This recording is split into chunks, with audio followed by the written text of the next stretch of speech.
Viva, viva, viva. Gulo niya! Baba na!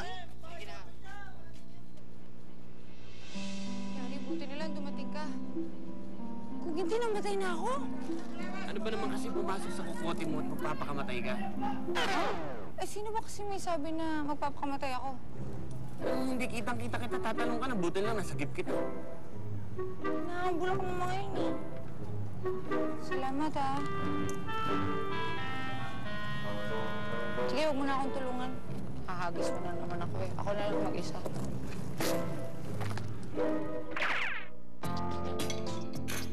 Grabe pala yung nangyari sa'yo. Inabol ka nila hanggang rooftop? Oo, nakakatakot nga yung mga itsura nila eh. Galit na galit sila sa akin. Akala ko nga papatayin na nila ako eh. Hindi dapat mangyayari to kung hindi ka siniraan ni Lady sa TV. Alam mo, Gary, okay lang naman kahit magalit sa akin ng buong mundo eh. Ang hindi ko lang matanggap, pati yung mga kaibigan ko galit sa akin. Ako, aminin ko sa'yo, Sam, nung concert medyo nainis ako sa'yo. Kasi hindi mo inisip yung magiging consequences ng actions mo. Okay. Pero naiintindihan ko na kung bakit mo nagawa yun. Hindi ka galit sa akin? Hindi na. Lalo na kung ikaw magbabayad nitong sinabog natin. Ang kapal naman ng mukha mo, tubig lang kain yung order ko. Ikaw kaya ang umorder ng mga yun. Masarap ba yan? Parang ikaw lang yung kumakain. Bakit ako hindi mo pinapakain? Sam? Bakit kapag tumatawa ka, parang nakasimangot ka pa rin? Ah, ganun?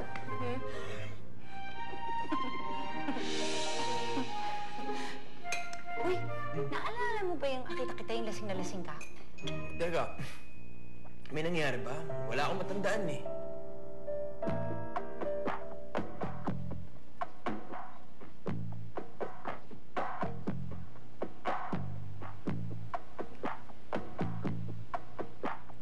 Sinong kumuha ng gamit ko?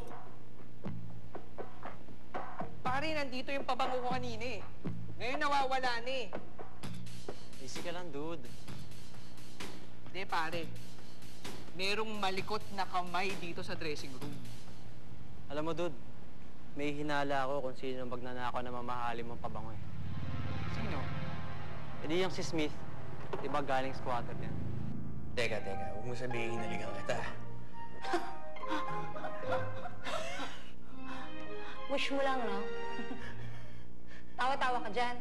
Samantalang yung gabi na yun, iyak ka kaya na iyak.